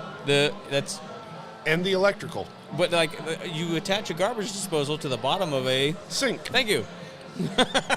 Kevin's not here to defend himself because he's a moron watching baseball. But the sink itself is not the appliance. That's a plumbing fixture. Yeah, but we're not going to go there. But technically, you've got 3 trades there because the disposal itself is considered an appliance. It's connected to the plumbing and the electrical. Yep. So technically, you have to have 3 different guys to install one can that big. Yeah. And it's ridiculous. But again, that's bureaucracy getting in the way. Yeah. I mean, that said, I also understand why they have licensing for installation. I've gone under dishwashers and found loose wire nuts that have just burned up. Yep. Stuff is just jimmied in there. But Bubba done it work. This is my problem. Is you're I mean and it's not to take away anything from plumbers at all. No. But on most appliances, you're dealing with more complicated plumbing than P-traps. You know what I mean? Yeah. Well, I mean, because there's in a dishwasher, there's pumps and there's all sorts of plumbing fixtures inside of a dishwasher, right? Yeah, even in a refrigerator. In a refrigerator. You got an electromagnetic solenoid that allows water to flow from your water supply. You've got a drain pump. You've got a circulation pump. You've got all the electronics in there. Yeah. And you more often than not, you've got high and low voltage in there as well. I mean, to work on the appliances, you've really got to be a jack of all the trades. You've got to know just enough about all of them to be dangerous. Well, like this is part of why we like you having you guys as a sponsor of the show, is because like these are the most complicated items in your house most of the time. Like that have like the most moving pieces, that have the most electronics. I mean, take for example your home PC. It's a CPU and a screen. Mm-hmm. Now, take your dishwasher. Mm-hmm. You've got a computer in there that not only has basically a keyboard, your user interface, a display, either LEDs or a LCD readout. Then you've also got a PLC controller in there, essentially in the motherboard, which tells all the pumps when to run, the solenoids when to open, the heater turns on and off. It controls all that. When do I let the soap go? Mm-hmm. All that. It is a more complicated. It's a dumber but more complicated system. Well, and then like tag onto that, like one of these like Samsung refrigerators that has the touch screen. Oh yeah. Like the 3-foot touch screen on the outside. Yeah. That's a whole separate computer that you have to know how to either replace, repair. It amazes you. It's just a tablet. I don't doubt that. It's a tablet with a plug on the back that it communicates with everything else. And so you can just take one out and put another one in? Yep. How much are those? About $1,000. Yeah, there you go. And here's the fun part. I tell people when I'm doing one, I've only done a handful of them because people hear the price and they go, oh, never mind. Yeah. And they go duct tape a tablet over it. Mm-hmm. But the few times that I have replaced them, you get glass suction cups and stick them to the front of it. You put your knee on the door and yank it as hard as you can. I tell customers, don't look. You don't want to see this. You don't want to watch it. It's like pulling a tooth. Oh, yeah. And it's a violent affair because it usually doesn't come in one tug. No, there's no way. No, they're clipped in there pretty solid. Yeah. And it usually sounds really bad when they come loose.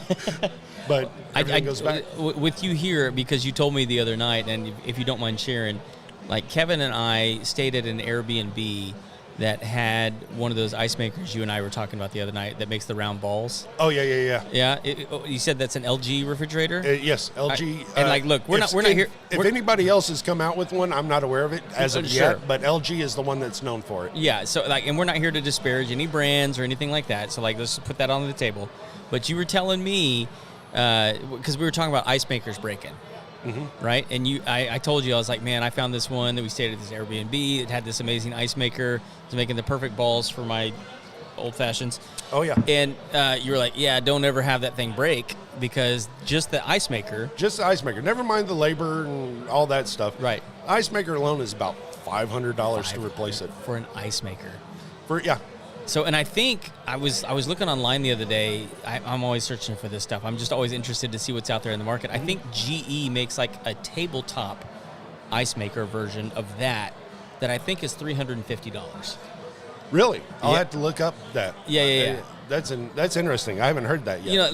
It's not big. I mean, it'll hold like, No, I mean, they've been making 10 ice cubes or like ice balls or whatever it is.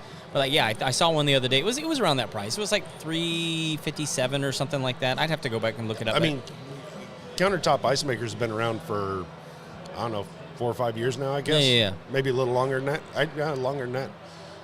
And usually they either make the Sonic ice or the little tube ice or whatever. Mm-hmm. And when people get sticker shock when I tell them, it's $350, $450, $500, whatever to replace an ice maker with labor and all that.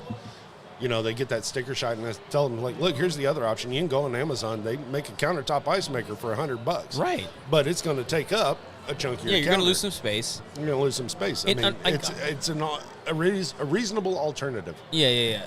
Are most of those ice makers the countertop ones? I mean, do you put in a water line, or is it just pouring water into it? You're pouring water into them. Okay. The little bitty cheap countertop ones you're pouring water into.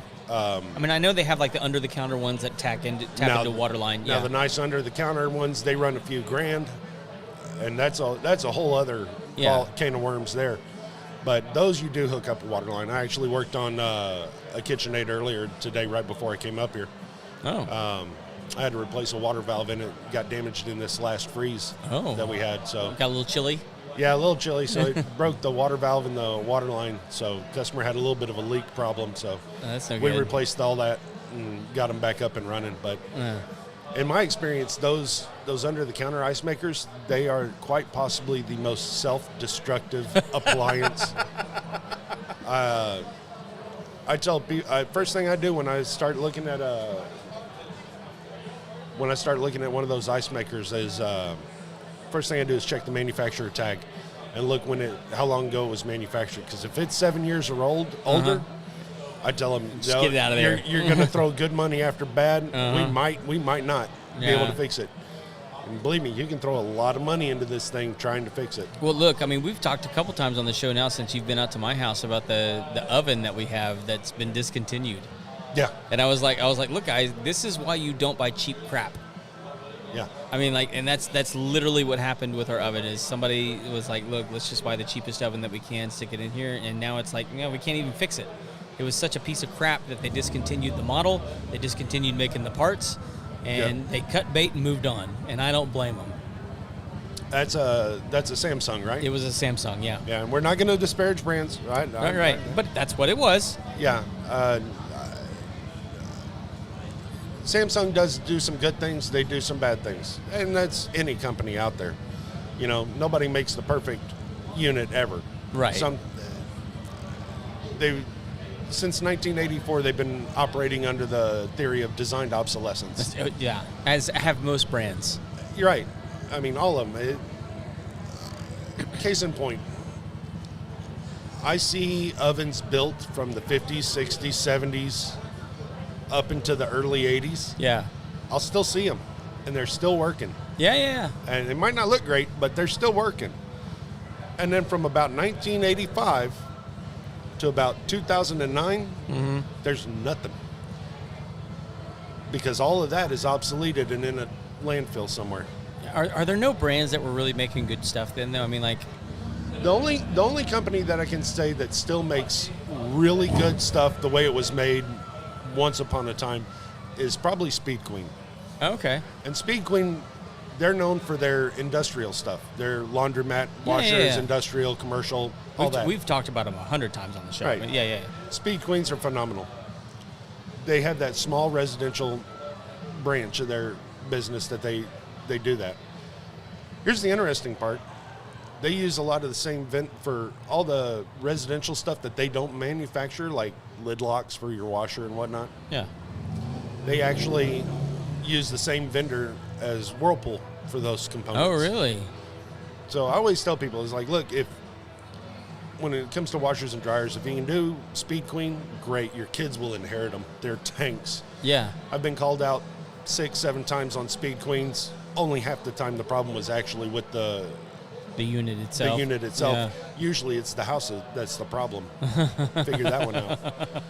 But I always tell them, if you can't do the Speed Queen thing, Whirlpool products. Whirlpool, Maytag, Generic, KitchenAid, Amana. Yeah. They're all Whirlpool. It's not that they don't break down. Half of everything I worked on today was Whirlpool, but that's usually not the case. It's usually 1 or 2 items that I work on a day from Whirlpool. Everything is everybody else. What about like Viking and like Sub-Zero and what's the other one I'm thinking of? Go ahead. Yeah. My grandfather was a very wise man, in my opinion. I'm sure most people think their grandfathers are pretty wise. Sure. My grandfather had a philosophy: buy the simplest thing you can buy, because it's just more stuff to break. So that said, Viking, Sub-Zero, Wolf, all that that's stuff. the other one I was thinking of. Yeah. Wolf is a subsidiary of Sub-Zero. Yeah, right. They're phenomenal units. absolutely phenomenal. Again, like in the case of Sub-Zero, they're known for commercial and whatnot. They just happen to have a small residential branch of their company. They make, like we used Sub-Zero ovens when I worked at Halliburton many moons ago, but we were baking downhole oil tools that were 30 feet long. Right. And we're using massive ovens for them. So that's their bread and butter, is building stuff like that. They just do that also. Right. So those units are good, but again, they've got stuff that breaks down on them. It's just the nature of the beast. But also with that name brand, it's like buying a Cadillac over a Chevy. You're going to pay for that Cadillac emblem. Same thing with a Sub-Zero. You're going to pay for that name. So, like, if something goes wrong with one of those, is it more expensive to repair it? It does usually cost more. Yeah? Yeah. Now, again, like Speed Queen, they use other parts. Yeah. Sub-Zero ice makers are either Frigidaire ice makers or Whirlpool ice makers. Okay. Just depending on the model. They, sometimes they're interchangeable with the wiring harness or whatever. Yeah. But there's certain things that they just don't manufacture. They don't see the need to manufacture it because there's already something out there that's good and works. So they just pilfer it from somebody else. Exactly. Yeah, that makes sense. But it also keeps the repair costs down. That's just it. Sub-Zero in them, they won't give you the part number for the Whirlpool version of the part. They take it, rebox it into their stuff. Oh, gosh. And then you pay, again, sticker shock. Of course they do. A Whirlpool ice maker's anywhere from $150 to $225. Is there no way to end around that? I mean, like, you just don't know because, like, you have to submit the... So I haven't figured it out. Uh-huh. I haven't figured out the correlation or the crossover. However, our owner, Sarah, she's working on it? She's got most of them. Oh, really? Yeah, she's got most of them, or she knows she's got contact at one of the parts houses that can figure roundabout stuff for her. I mean, like, somebody needs to expose that if that's what they're doing. Well, I mean, it's like going... I'm not trying to paint a target on you guys, but that's pretty shady. No, but, I mean... I get it, but... Take, for example, have you ever used Rock Auto? No, what's that? It's a website for looking up, for ordering car parts. Okay. And if you go through it, it'll tell you what parts are OEM and what parts are OM. Right. So OEM being, it's the Chevy or Ford AC Delco or whatever those brands are. Then you got the OM, which might be some different name. I got you. But it's who manufactured that for AC Delco or Ford or whoever, and you can get it for $100 cheaper. Yeah. And it's learning those tricks and those roundabouts that allows you to make a little bit bigger profit on it. You just say, okay, here's the cost for this unit for your brand. Yeah. And then if you can find the workaround and get the other part number for the cheaper version, well, you just bumped up your profit margin a little bit there. Yeah. So I'm getting the signal from JoJo to kick you off of this thing. Not that you're getting kicked off. You're always welcome on the show. It's been an absolute pleasure. Dude, always love talking to you. Oh yeah, man. Let everybody know. Give them do you know the phone number? I can pull it up for you. Here, I got you. Lone Star Appliance Repair 936-647-2364. You're the lead tech for the company. Lead tech, WT Mon. So we'd love to hear from you. Anybody in our general area around Conroe, Montgomery area, we are looking for a technician right now. So. Oh yeah, put that out there. I mean, because you're feel free to email me a resume. WTMon, MAUGHN @gmail.com. We just need some mechanical background. I can teach you just about anything else they need to know. Yeah, if you don't mind, jump on the live feed and leave that information in the comments. That way we can grab it and stick it in the notes and get it out to as many people as we can. We want to find you guys a good tech, great company to work for. So yeah, I've been here. I'm that guy that would work for a company about 6 months and get disgruntled. I've been here just short of 5 years. I'm still as happy today as the day I started. There you go. So absolute great family environment to work in. Yeah, no, everybody helps each other. So we love you guys. So thank you for jumping on, bud. Absolutely. Go have a good time. Hey, you too. Take care. Thanks, bud. All right, guys, we're winding down to the end of this thing. Hope you've enjoyed the show so far, and if not, hope you can jump on the live feed and have a good time with us. Now we're going to bring on, I think, 1 or 2 more guests and see where the rest of the night takes us. I wanted to give a big thank you. We just thanked Lone Star Appliance Repair, and thank them again, 936-647-2364. And if you did not have a chance, just rewind a little bit and listen to the interview that we just gave with them. Find out why they are the best appliance repair company in the state of Texas. What's going on, Paul? Are you going to sit down? I won't sit in here. Come on. Hang on here. Hey, did you meet this guy right here? Yeah, I met John. Michael? Michael. You want to sit down? With Say what? I mean, you can sit down right here. Let her sit here. No. I mean, we got 4 chairs here, Paul. Come on. She don't want. Let's pull up right here. I'd say she's a little nicer to look at. Look, out of the 4 of us, you're not going to get an argument out of me on that one. Let's see here. Are you just want to sit down, or you want to be in the shot?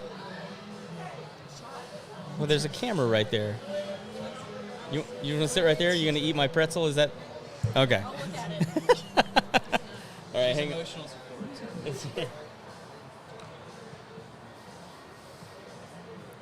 All right. Is there too much gluten in there? Is that what's?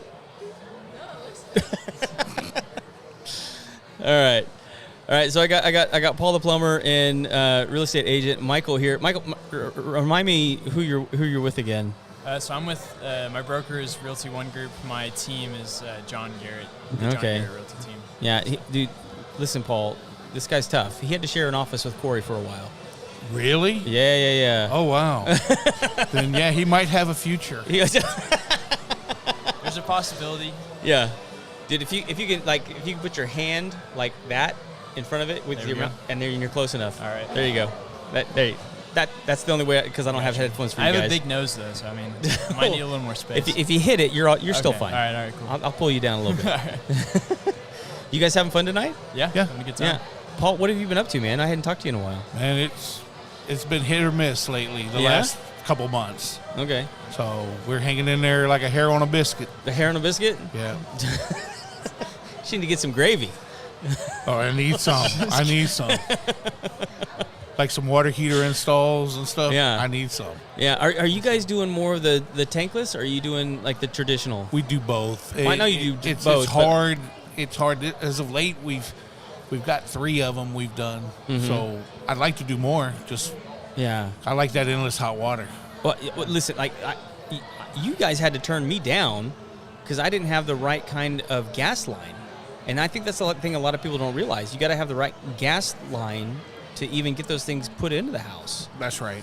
Why is that? Electric tankless doesn't really work well. Oh, those One, things are you got to have terrible. too much power, and you only get about 4 to 6 gallons a minute. With your normal tankless, you're getting about 10 gallons to 11 gallons a minute. It's 10 something, but it depends on the temperature of the water coming in. If it's warmer, you get a few more gallons, or a little another gallon or so. Yeah. So I don't know the formula. I could look it up on the book, but it depends on your water. But I think they say that 74 degrees, it's 10.7 gallons a minute. Yeah. In a tankless. So are less people? One of the things I'm seeing in a few homes are these tankless under the sink electric water heaters. That's point of use. Point of use. Yeah. Point of use, like it's like a half a gallon a minute. Yeah. And if you have it has a special aerator that slows it way down. Okay. If you don't have that aerator, it won't work. You have to turn that faucet almost all the way off to get the right amount of hot water. Is that because it has to slow the water down in order to get it up to temp? To heat it, yeah. Oh, exactly. Okay. So the aerator is like absolutely necessary. It's needed. Yep. That's crazy. So I mean, like, well, okay. So you got this young real estate agent sitting next to you here. Like, what are some of the plumbing features that you're seeing that buyers are looking for? I mean, because Paul wants to know what he needs to be marketing. Yeah. When he. I'd say as far as plumbing goes, tankless is definitely a good feature to have. Especially, so like a lot of the new builds, some of the higher end builders are putting tankless in almost all their homes. So if you're looking at a new build, then you're kind of expecting a tankless almost. Yeah. Especially, a little bit above maybe the average or median price. Are they almost all natural gas, or are they electric, or what are we looking at It's here? a range. It depends on the area. It depends on the builder. So I would say I'm seeing more electric. Really? Than I am, yeah. But it just depends on the builder mostly. So, other than the tankless, water purification, like under the sink, anything like that is definitely a bonus. People seem to get really excited about that. So if there's anything like that in a home, especially a resale home, that's definitely a big bonus. So. Is that like an RO system underneath the sink, Paul? You got two different types of systems for a house. You have three basically. You have either a softener that comes into the house, or a softener and a carbon filter. Softener just removes hardness. Carbon filter will remove chlorine and different additives that the mud district. If you have wells, you just want a softener, and you might want some sort of iron filter, but you don't really need a carbon filter on a well. But we got two different systems. We have a system for the whole house with softener, carbon filter, or RO system that fits under the sink for your drinking water, and that'll have, ours happens to have 4 filters. Right. A sediment filter, a carbon filter, RO membrane, and then a pH booster on ours. Okay. Ours is really good. Good, in my opinion, is for the price you pay. Right. It's very good system for the money. Right. And for all those lovely Woodlands crunchy moms out there, which one of those is going to get rid of the fluoride in the water? I'm going to be honest, man. When you get down to fluoride and certain things in the water, I've had put one RO system for a whole house. I'll never recommend it again. Really? It's just because it's so much maintenance on it. Yeah. And you're constantly changing filters, and you've got to take the water. That happens to be on a well. Okay. They were getting readings of animal feces in the water on the samples, and it was really bad. So that customer opted for an RO system. I wasn't crazy about it because I knew there was going to be some maintenance. Plus, it takes the water, goes through all the filtration of an RO system, and ends up in a tank. And so it holds in a 200-gallon tank. Ooh. And then it gets pumped into the house. I wasn't crazy about it. And they had copper water pipe, which causes the copper to start leaching. Right.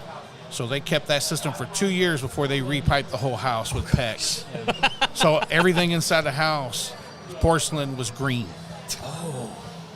So, and dang, that's crazy. But it's the cleanest water they have.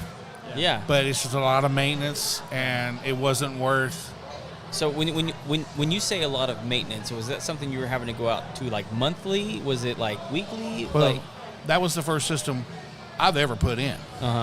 I did a lot of the under the sink ones for drinking water. Those are really fairly easy, but the one for a whole house, I'm telling you, I had to get used to it. So I went out for free on a lot of these first 6 months, 8 months, just to get the system kind of calibrated to where if one of the pumps wasn't working right, it'd blow the top off the RO membrane. Oh, jeez. So that cylinder, I had to replace that. So after that, I was like, hey guys, I'll give you a softener and maybe a filter of some sort, a sediment filter in its place. And they go, man, we have to have RO water for our whole house. Yeah. I don't know anything about the the filters or the softeners. I just know what it looks like when it's under the sink. So I'm like, hey, there's something Feature. in here. Yeah, filtering the water. I don't know exactly how much that does. The RO system will have a drain Okay. that goes into a drain, or it'll drain go up to the faucet, then back out of the faucet. Won't go through the faucet. Yeah. It's just a high point Yeah. and come back down into the drain system. If it's just a filtration system, it'll be just the tanks in and out of the filter cartridges and straight to the faucet. Okay, gotcha. Yeah. So that's not RO, that's just filtered water. Well, I know you and I have talked about this before, but like you can put one of the, and I think, what's the name of the company? There's like, it's like a tall cylinder that you can put on a line of the water line coming into the house. That's a filter. It can act as a whole home filter. It's not as good as like the system you would put in. What is it? It's like, Well, you're just talking about like a sediment filter? yeah. Just a sediment filter or a polyphosphate filter. It's like a first line of defense. I mean, that's the least you can do. yeah. But it's Better than it's nothing. crazy to know what's in your water. EWG.org. You go there. Wait. It's what's that? What's that? EWG.org is a organization that does audits on water. Okay. So you can go to that website, punch in your zip code, and it'll come up with a bunch of different mud districts or water suppliers. Right. You pick who you pay your bill to. You click that one. That's the newest report of what's in your water. It's a law. That's awesome. It's a federal law that you have to know what's in your water, especially public water. If I have somebody moving into a house, like how important would you say it is for them to have some sort of filtration system, like minimum, at least something? I would tell you, as a plumber now, knowing more about it, because I came from a big, heavy commercial background, which I saw the need for it in commercial. Yeah. Because some of the equipment there was so much money, but really a softener is the first line of defense. Filtration's okay, but it's not a softener. It's not going to remove hardness. It'll just reshape the hardness to go through the system and down the drain. It's not going to remove it, but a softener will remove it, because without the salt, people will tell you there's a saltless softener. That's a lie. They could get sued for that. Every softener that it's a softener has to have salt, because the only way the ionic exchange happens in the resin bed of the tank is with salt. Gotcha. You don't get salt in the house. I think the guy that makes them for me says you get enough salt. Like if you filled up a bathtub and you put one baby aspirin in it, that's it's like that much salt in it. You don't even taste it. Gotcha. Yeah. So and it's amazing what they take out, and the systems we have that we offer and suggest. I've gone on behalf of the company. I'm recommended by the company, the parent company for the region, to go out and look at the old systems. I've seen systems that are 16 years old that I said, before we change it, let's just test your water. And lo and behold, it's working just like it did the first day. It's awesome. Recommended 6 to 8 years. But I've seen one at 14. I've seen one at 16 years. Yeah. Working fine. Now, I'm not saying that the resin bed ain't going to come apart and get into all the faucets. Sure. Because that happens. That's when you know things that looks like glitter. Yeah. And you're going to go, it's like if you ever have somebody, hey, Michael, I got glitter in my bathtub. You got a softener? Yes. Gotcha. That's probably what it is. The resin's starting to break apart. It's either that or you got a 7-year-old. I mean, they suggest. You could. It might be a small child, but it could be the software too. Yeah. Paul, how long does it take to actually get your water tested like that? I mean, like, is it a long turnaround, short turnaround? A water tested? Yeah. We have a simple test that will test hardness, chlorine, iron, and TDSs. My oldest son, knows a whole lot more about this. He's like a doctor at this. I know enough. I'm not saying to get in trouble. I'm not. I feel like I've gotten really good at this, but there's 4 or 5 tests we can do. But we can do a real in-depth test. That comes with a charge, because we have to send it to an independent laboratory, and they will tell you every little bit in that what's in that water, and you could take that, and we can explain what each one means. Because when I looked at it the first time, I'm like, what is that? Right. So I had to talk to the laboratory, and they go, yeah, that's nickel, that's chromium, I got you. that's arsenic, and that's stuff that's in the water. And it's as long as you disclose it as a water purveyor, or the supplier, it's perfectly legal. Yeah. Because you're letting the consumer know that's in your water. But the EPA, one of them acronym places, say it's safe. It's within the boundaries of acceptance, which to me, I want water I don't play with. Right. The hardness will destroy your water heater, any faucets, etching your glass in the shower, and all your whatever finishes on your faucet, it wreaks havoc. Yeah. So I'm not saying you end up getting your money back, but it's a good investment. Yeah. First investment you can make in your home that will enhance your plumbing system And like and prolong it. Real quick, what kind of money are people looking to spend when they're putting something like that in? Not RO system, but the twin system that I recommend on public water. Yeah. Softener and carbon filter. I'm at $46.39, which is a lot of times half of what these water companies are charging. Yeah, I mean, just real quick, not $46. No, $4,639. Yeah. And like Culligan, I had a customer. Maybe I shouldn't have said the name, but they said Say whatever you want, they man. got tested. They got someone that looked at theirs and said $79.95. Oh wow. So we're a whole $3,300 cheaper than that. Yeah. And it's not cheap. It's not a cheap unit. And the unit is high quality, has a good warranty. But Paul the plumber backs it. Yeah. And then if a customer wants to get on it and do it at this moment for the next foreseeable future, I'm throwing in a complete RO system under the kitchen sink. Oh, that's a good deal. Free of charge. Yeah. That's $1,100 value. Yeah, that's awesome. So, and they love it. That lady, she bought that. She said, I'm going to cancel the thing with Culligan. I'm going to have you come and put this in.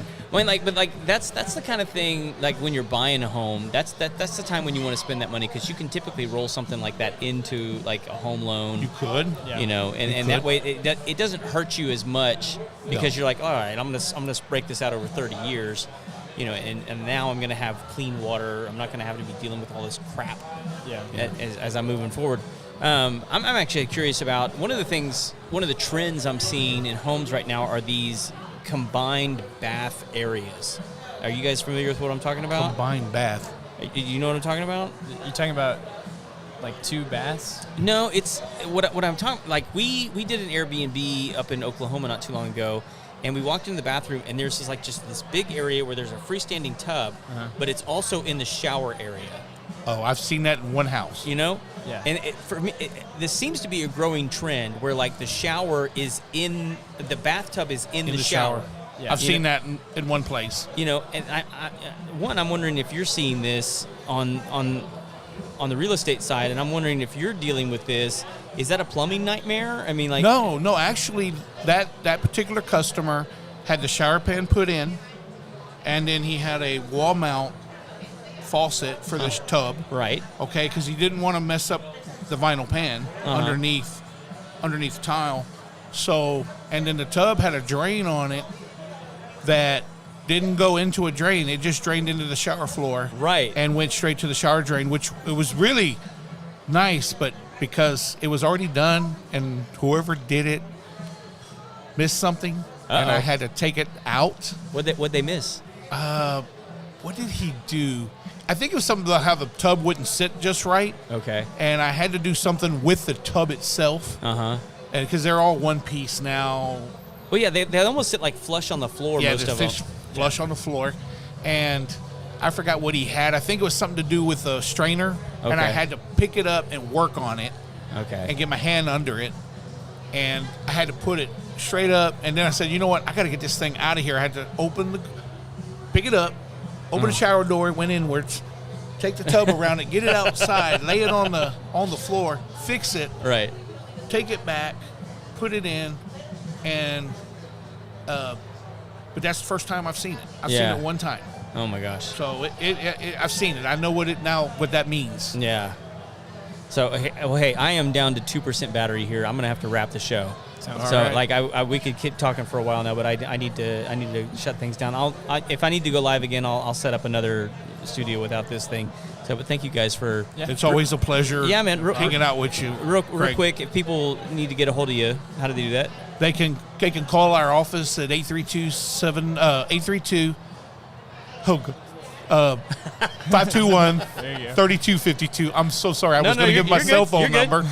Or they can go online at www.paultheplumberllc.com and book online. Okay. A request, and then we'd be glad to help them. Talk to your lovely bride, Deborah. And anything I do over the phone with a customer is free of charge. Always has been, and always will be. All right. Awesome. Michael?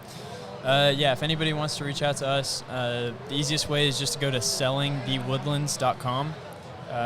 Go on the website. You can browse what we have available, our different guarantees. Fill out a form. We'll give you a call or an email sometime soon. Yeah. Awesome. Thank you, guys. Awesome. Thank you. Cool, guys. Everybody, we are so thankful that you joined us for this live broadcast here from Sawyer Ice House. Sawyer Park Ice House, excuse me. I hope you guys can always join in, tune in, download, and click and like and follow the Homeowner Show.